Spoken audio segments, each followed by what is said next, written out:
교육, 사회, 문화 분야 국회 대정부 질문에 나온 김문수 고용노동부 장관. 윤석열 대통령이 내란수계라는 말에 동의할 수 없다며 두둔부터 했습니다. 계엄은 내란과 같은 것이다라는 이런 정의에 대해서는 동의할 수가 없습니다. 야당 질의도 노동부 장관 김문수보다 정치인 김문수의 자질을 캐묻는 데 쏠렸습니다. 보수냐, 극우냐를 묻는 질문에 김 장관은 자신은 전광훈 목사와 같은 자유민주주의 수호자라고 했습니다. 보수 정치인이십니까? 극우 정치인이십니까?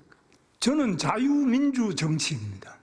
전광훈, 김문수 이런 분들은 다 자유민주주의 수호자들입니까? 그렇습니다. 논란이 됐던 일제강점기 선조의 국적은 일본이라는 주장을 반복하면서 김구 선생의 국적은 중국이라는 주장까지 내놨습니다. 김구 선생 국적은 뭐 여러 가지 있습니다만 중국에서 중국 국적을 가졌다는 이야기도 있고요. 여당은 김문수 전 장관의 과거 노동운동 이력을 거론했습니다. 김 장관이 청년 노동운동가 출신이다. 약자를 공감하는 능력이 있다면서 더불어민주당 이재명 대표와 비교하기도 했습니다. 이재명 대표나 김문수 장관이나 똑같이 경기지사 했는데 참 청렴하게 일 잘하신 분이 누굴까요? 여권은 조기 대선 가능성에 선을 긋고 있지만 최근 각종 여론조사에서 여권 선두를 달리는 김 장관을 두고 여야는 벌써부터 미묘한 신경전을 벌였습니다. MBC 뉴스 김정우입니다. 장관님, 각종 여론조사에서 장관님이 법여권에서 가장 좀 지지율이 높게 나오고 있는데 그 이유 뭐라고 보실까요? 그 저도 모르겠습니다. 좀 어떻게 생각하세요? 그러니까 국민들이 이제 좀 답답하겠죠, 그죠? 답답하시니까 아마 그렇게 응답을 하시는 것 같아요. 지지자들 좀 기대감이 커지고 있는데 혹시 뭐 조기 대선 출마 검토하시거나 그러실까요? 전혀 뭐 검토하거나 생각한 건 없고요. 지금 이제 탄핵에 대한 지금 재판도 진행되고 있고 대통령에 대한 또 계엄에 관련된 수사도 계속하고 있고 재판이 진행되잖아요. 그렇기 때문에 현재는 조기 대선 요인이 있는지 없는지 뭐 가능성으로서는 존재하겠지만 현실적으로는 아직 뭐 단정할 수 없죠.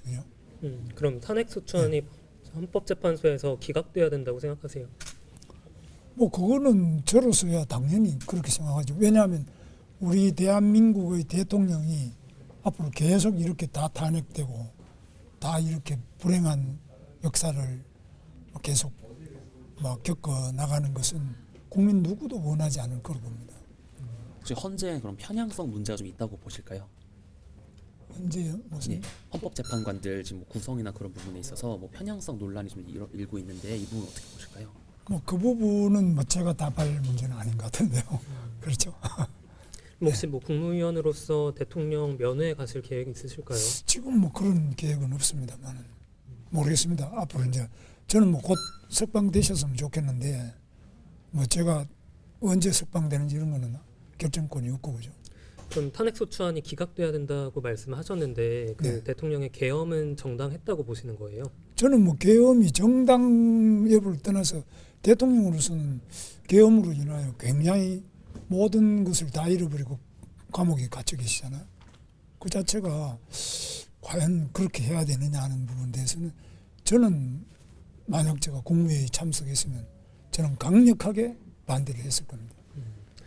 근데 또 공교롭게 그 이후에 이제 대선 관련된 여론조사에서 계속 이제 장관님의 이름이 좀 높게 거론되는 것에 대해서는 부담을 느끼시는 걸까요? 아니면은 뭐 저는 뜻하지 않은 그런 일이 일어나고 있기 때문에 과연 이게 무언가.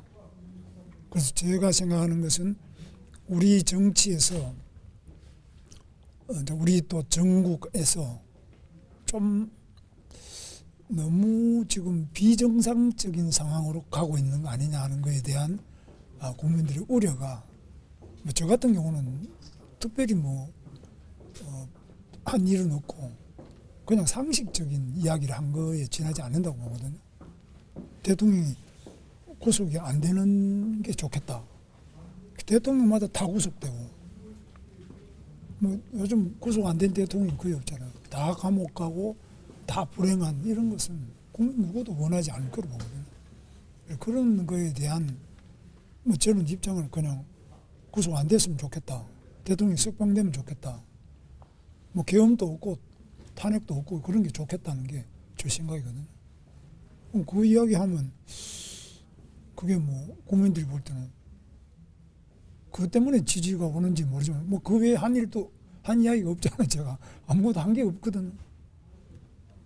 그렇게 봐야 안 되겠습니까?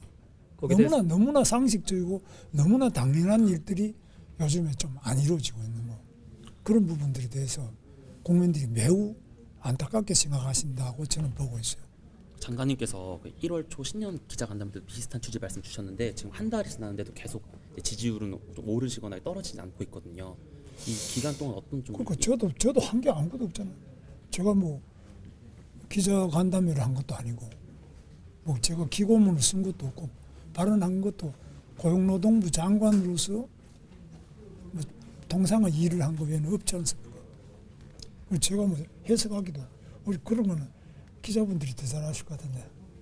장관님 뜻과 다르게 대통령 탄핵 소추안이 인용이 된다면 그때는 뭐 출마를 선언하실 수도 있을까요? 그거는 지금 그런 말을 하면은 제가 상당히 대통령에 대한 것도 예의가 아니고 국민에 대한 것도 예의가 아니고 저 자신의 양심에도 맞지 않는 그런 발언이 된다고 봅니다. 그러면은 장관님을 지지한다고 밝힌 뭐 응답자들 또는 국민들한테는 좀 어떤 말씀 전하고 싶으실까요? 글쎄 뭐 우리 답답하지만 우리 희망을 가지고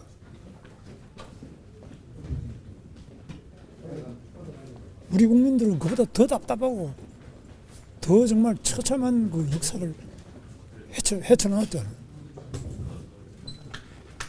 저는 우리 국민들이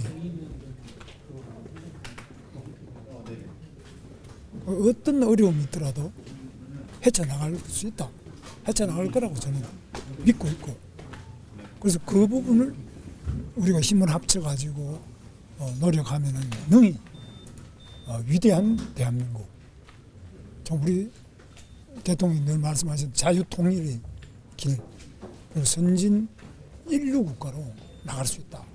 지금 뭐 관세가 25%까지 올라간다 뭐 여러 가지 문제가 많잖아요. 국내외적인 모든 어려움에도 불구하고 우리는 반드시 해낼 수 있다. 여기에 대한 확신을 우리 국민들도 가지고 있다고 보고 있습니다. 여당 의원들이 저희 구치소 좀 면회하는 거는 좀 어떻게 보세요? 글쎄, 저도 감옥에 많이 살아본 사람인데 또 민주당 국회의원들이야말로 감옥 갔다 온 분이 많잖아요. 김대중 대통령도 감옥에 오래 계셨고요.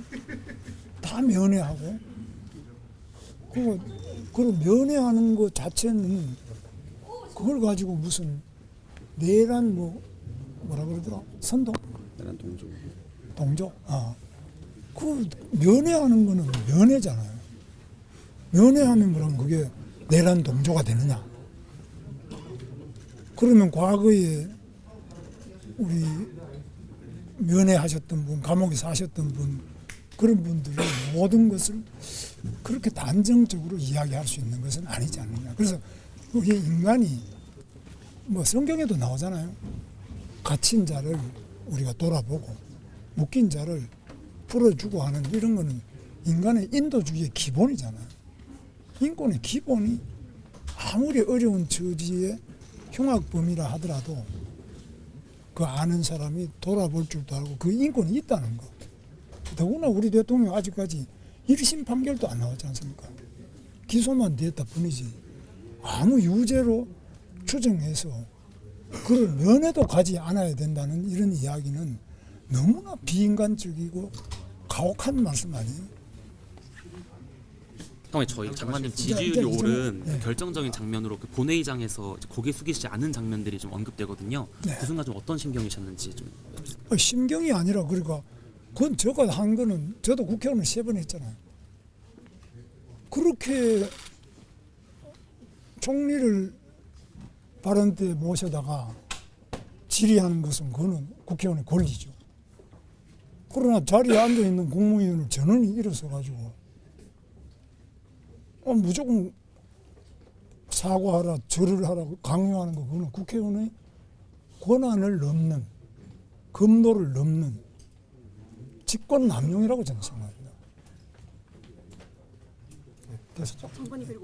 국회에 출석한 한덕수 국무총리는 야권이 사과를 요구하자 망설임 없이 허리를 숙여 사과했습니다. 제가 다시 한번 국무위원을 대표해서 사죄 인사드리겠습니다.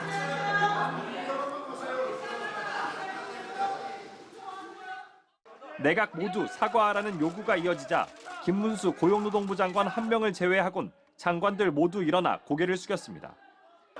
일어나십시오. 제가 대신 한번 다 일어나고 있습니다. 자, 다 같이 일어나세요. 비상계엄 선포 직전 국무회의에 참석했던 한 총리와 장관들은 한 목소리로 계엄에 대해 우려와 반대 입장을 밝혔다고 주장했습니다. 매우 잘못된 행위라고 결정이라고 생각을 했습니다. 강하게 반대 의사를 분명히 하고 했습니다. 국무회의는 밤 10시 17분부터 22분까지 단 5분 열렸고 회의록도 남기지 않았습니다. 장관조차 그 회의는 국무회의라고 보기 어렵다고 말했습니다. 딱 두 글자 들었습니다. 계엄. 그래서 말도 안 된다, 막아야 됩니다 라고 이야기를 했고요. 그 자리에는 대통령은 계시지 않았습니다. 비상계엄 직전 헌법상 요건을 갖추기 위해 요새 국무회의를 연 정황이 뚜렷한데도 한 총리는 국무회의는 계엄을 막기 위해 장관들을 모은 것이었다고 주장했다가 거센 질타를 받기도 했습니다. 이제 와서 다 같이 반대했다고 얼렁뚱땅 퉁치지 마세요. 한편 한덕수 총리는 한동훈 대표와의 공동 국정 운영서를 강한 어조로 부인했습니다. 당과 긴밀히 협력할 방침이라면서도 한 대표와 담화 내용을 상의하기는커녕 담화문을 미리 보지도 못했다는 겁니다. 우원식 국회의장은 민의의 전당인 국회가 침탈당하는 일은 다시는 없어야 한다며 계엄 사태에 대해 국정조사권을 발동해 진상조사에 나서기로 했습니다. MBC 뉴스 정상빈입니다.